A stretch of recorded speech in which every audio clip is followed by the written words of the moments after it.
इसी प्रकार से లోకములో ఉన్న మానవాడి యొక్క పాపము నిమిత్తము సిలువ పైన వేలాడిన యేసయ్య వైపు చూసిన వారికి ఆయన అనుగ్రహించేది నిత్య జీవము। इसी प्रकार से दुनिया में पाए जाने वाले अनेक पापी लोग मसीह दुनिया के पाप के लिए क्रूस पर चढ़ गया। उस क्रूस की ओर देखने वाले हर एक व्यक्ति को जीवन मिलेगा। इतने सर्पों వైపు చూచిన వారికి ఈ లోకంలో కలిగే జీవమే దొరుకుతుంది।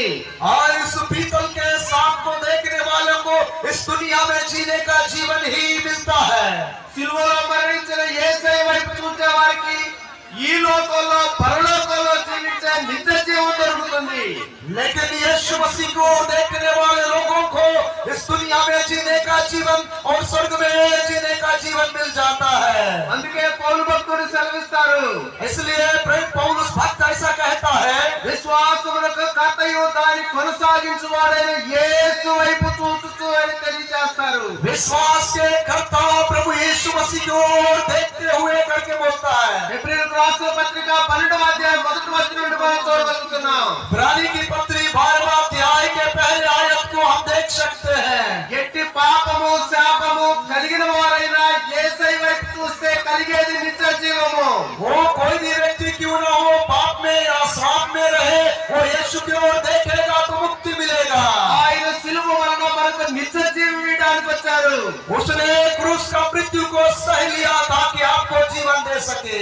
ఆయన సిలువ వైపు నిదానించి చూస్తూ నిత్య జీవం మనం పొందవలసిన వారమై ఉన్నాము। उसके क्रूस की ओर यदि हम सावधानी से देखेंगे तो अनंत जीवन को प्राप्त करेंगे। గనుక మనకు నిత్య జీవం నిమిత్తము ఆయన సిలువే మనకు శరణ్యముగా మనము తలంచవలసిన వారమై ఉన్నాము। हमारे लिए अनंत जीवन को देने के लिए उसने अपने आप को साष्टांग क्रूस पर बलि कर दिया। గనుక యేసయ్య మనకు నిత్య జీవం ఇవ్వడానికి వచ్చారు। గనుక यीशु मसीह हमें अनंत जीवन देने के लिए आया, इसलिए ఆయన వైపు చూచుచూ ముందుకు సాగవలసిన వారమై ఉన్నాము। इसलिए उसकी ओर देखते हुए हम आगे बढ़ना चाहिए। మరొకటిగా మనం చూసినట్లయితే और एक बात हम देखें, నాలుగవదిగా క్రీస్తు యొక్క శరీర రక్తములను భుజించడం ద్వారా మనకు నిత్య జీవము। और चौथी बात को हम देखते हैं, मसीह की लहू और देह को हम खाने के द्वारा हमारे अंदर अनंत जीवन आता है। యోహాను సువార్త 6వ అధ్యాయము 56వ వచనంలో మనం చూడగలుగుతున్నాం। యోహాను రచిత సుసమాచాर उसका 6वां अध्याय उसके 56 पद में हम देख सकते हैं। నా శరీరము తిని मेरा शरीर खाके నా రక్తము త్రాగువాడు मेरा लहू पीता है, నా యందును वो मुझ में स्थिर बना रहता है, నేను వారి యందును और मैं उसमें నిలిచి ఉందుము, हम टिके रहते हैं। అలాగే 54వ వచనంలో మనం చూస్తున్నాం। इसी प्रकार से हम 54 पद में भी देख सकते हैं, నా శరీరము తిని जो मेरा मांस खाता నా రక్తము త్రాగువాడే और मेरे लहू पीता నిత్య జీవం గలవాడు, अनंत जीवन उसी का है। అంత్య దినమందు నేను వారిని లేపుదును और मैं उसे अंतिम दिन जिला उठाऊंगा। కాబట్టి ప్రభునందు దేవుని పిల్లలారా, प्रभु में प्रिय लोगों, ఎవరు ఆయన శరీరాన్ని తింటారో, जो उसके शरीर को खाता है, ఎవరు ఆయన రక్తాన్ని త్రాగువారై ఉన్నారో, जो उसकी लहू को पीता है, వారే నిత్య జీవము గలవారు, वही अनंत जीवन का वारिस है। ఈ రోజు మనం ఆయన శరీర రక్తాలను తినడానికి సిద్ధపడుతున్న వారమై ఉన్నాము। आज के दिन में उसके लहू और मांस को खाने वाले हम लोग हैं। ఆయన శరీర రక్తమును తిని త్రాగుట వలన ఆయన మన యందు మనం ఆయన యందు నివసించు వారమై ఉన్నాము। उसके लहू को और उसके मांस को यदि हम खाएंगे तो हम उसमें बने रहेंगे और वो हम में बना रहेगा। ఆయనలో ఉన్న నిత్య జీవం మనకు లభిస్తూ ఉన్నది। उसमें जो अनंत जीवन है वो अनंत जीवन हम में मिलेगा। ఆయన యొక్క శరీర రక్తాలు తిని త్రాగే మనము, उसके लहू और मांस को खाने और पीने वाले हम ఆయనలో ఎదగవలసిన వారమై ఉన్నాము। उसी में हम बढ़ते जाना है। చిన్న బిడ్డలు ఉంటారు, చిన్న బిడ్డలు ఆ छोटे बच्चे रहते हैं, వారు ఆహారం తింటూ త్రాగుతూ उन लोग भोजन को खाते और पीते। वो पिलवाड़ा एलुगु एलुगु అని మనం చెప్పాల్సిన అవసరం లేదు। और बच्चों को यदि खिलाते और पिलाते हैं और बड़ोरे बोलने का जरूरत नहीं है। वो చెట్టుకు రోజు నీళ్లు పోసి वो చెట్టు ఎలుగు ఎలుగు అని అవసరం లేదు. एक पौधा में जब पानी डालते हैं और बोलते हैं पौधा तू बढ़ जाओ बोलने की जरूरत नहीं है। రోజు రోజుకి ఆ చెట్టు ఎలా ఎదుగుతూ ఉందో, जिस प्रकार उस पेड़ दिन प्रतिदिन वो बढ़ता चला जाता है, పిల్లవాడు ఆహారం తినే కొలది రోజు రోజుకి ఎలా ఎదుగుతూ ఉన్నాడో, उसी प्रकार बच्चा भी भोजन करने के कारण दिन प्रतिदिन वो बढ़ता चला जाता है। క్రీస్తు యేసయ్య బిడ్డలమైన మనము ఆయనలో దినదినము ఎదగవలసిన వారమై ఉన్నాము. मसीह में हम उसके बच्चे हैं, इसलिए दिन प्रतिदिन हम उसमें बढ़ते चले जाना है। ఎదగని వారిని అంటాము, आप ना बढ़ने वाला लोग भी रहते हैं, మరుగుజ్జు వారు అంటాము. उनको हम बोने लोग बोलते हैं।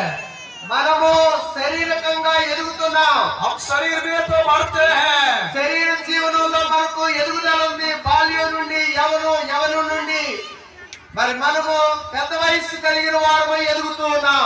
हमारे शरीर में बढ़ोतरी का एक क्रिया है। हम बचपन से जवानी में, जवानी से वृद्धापन में, इस प्रकार हमको जितना बढ़ना है उतना हम बढ़ सकते हैं। శరీర జీవితంలో ఎంత ఎదుగుదల మనకుందో, ఆత్మీయ జీవితంలో కూడా నిత్య జీవము కలిగి మనము ఎదగవలసిన వారమై ఉన్నాము. जिस प्रकार से हम शरीर में बढ़ते चले जाते हैं, उसी प्रकार में प्रभु में बढ़ते हुए अनंत जीवन तक बढ़ने की जरूरत होती है।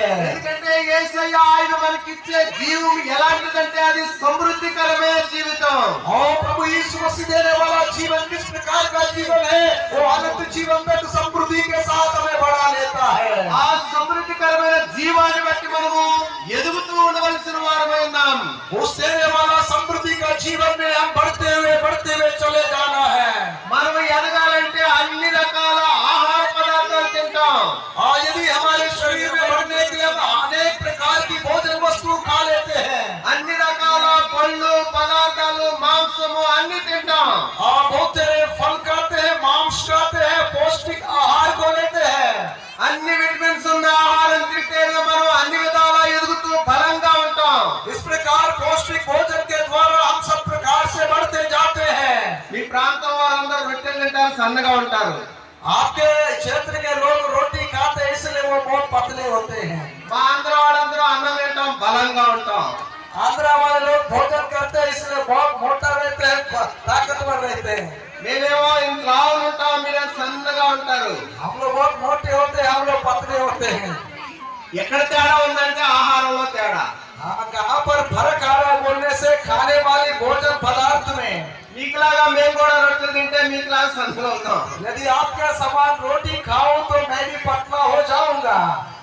కాబట్టి మనం ఎలాగూ శారీరకంగా ఎదుగుదల కలిగిన వారమై ఉన్నామో, जिस प्रकार हम शरीर में जिस प्रकार से बढ़ते हैं, మనము కూడా మన యొక్క ఆత్మీయ జీవితంలో ఎదుగుదల కలిగి మనము ఉండవలసిన వారమై ఉన్నాము. उसी प्रकार से आत्मिक जिंदगी में भी आत्मिक रूप से बढ़ते हुए जाने की जरूरत है।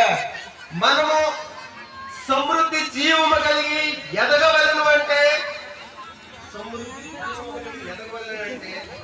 हम लोग यदि समृद्धि का जीवन में जीना है, बढ़ना है, तो 3 దశల జీవిత విధానాన్ని మనం తలంచుదాం.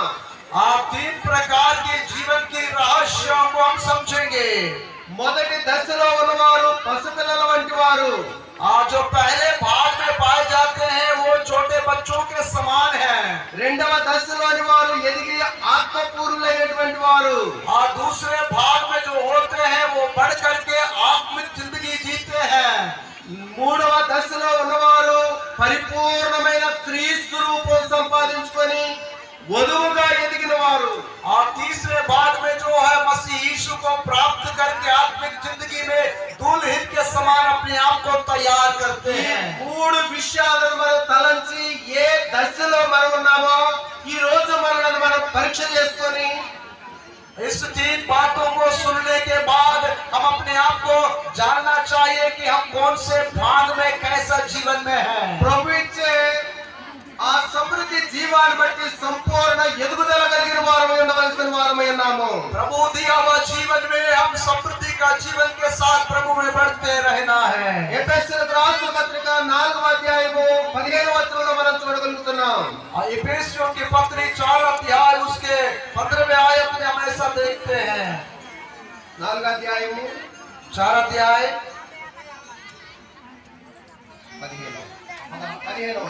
15।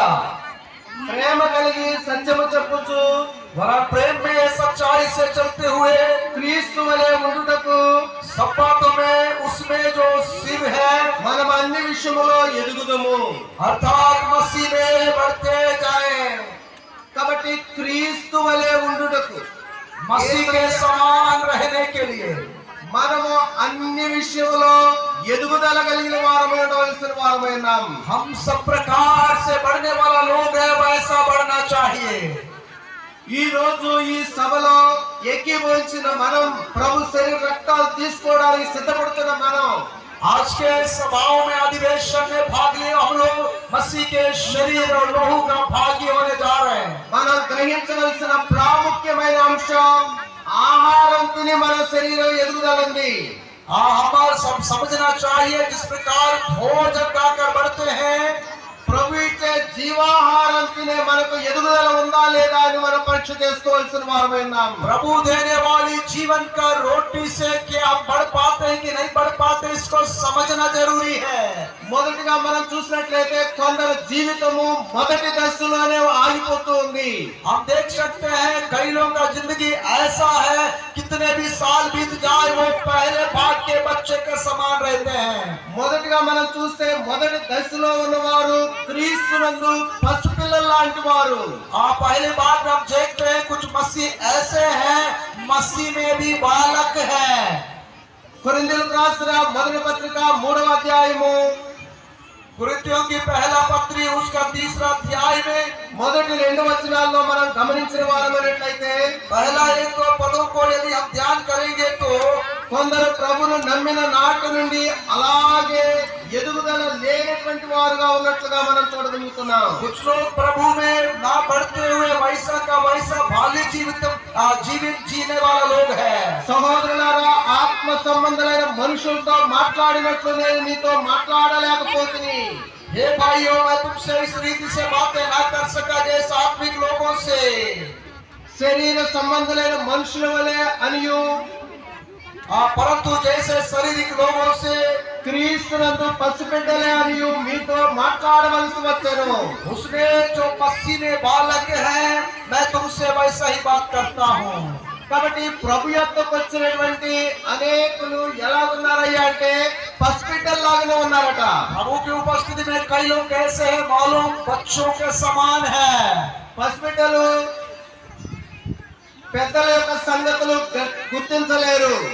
छोटे बच्चे लोग जो है उनको बड़ों के समान समझने की इंद्रियंश नहीं होते हैं। 1వ తరగతి చదివే పిల్లవానికి 10వ తరగతి యొక్క పాఠాలు చెప్తే అతనికి ఏం అర్థం కాదు। पहली पढ़ने वाला बच्चा को 10वीं का पाठ बताओ तो कुछ भी समझ में नहीं आएगा। కొంతమంది యేసయ్య నమ్మిన తర్వాత ఇంకా భక్తిలో పసిబిడ్డలాగానే ఉంటారు। कुछ लोग प्रभु को ग्रहण करने के बाद भी वो बच्चों के समान ही रहते हैं। మా సంఘంలో ఒక అమ్మ చాలా భయంకరమైన వ్యాధితో బాధపడతా ఉంది। हमारे कलीसिया में एक बहन है, वो बीमारी से बहुत लथपथ है। క్యాన్సర్ తో ఆపరేషన్ అయింది, గుండంతా వాపొచ్చేసి చనిపోయే పరిస్థితిలో ఉంది। वो कैंसर का ऑपरेशन हुआ, उसके गले में पूरा सूजन आ गया। ఆ అమ్మ తాను సరిపోయే పరిస్థితుల్లో ఆహారం ఏం తినలేదు, నీరు మాత్రమే తాగుతుంది। वो उस बहन ने मृत्यु की अवस्था में आ गई, वो भोजन नहीं कर पाती, केवल थोड़ा सा पानी पी लेती है। తన దగ్గర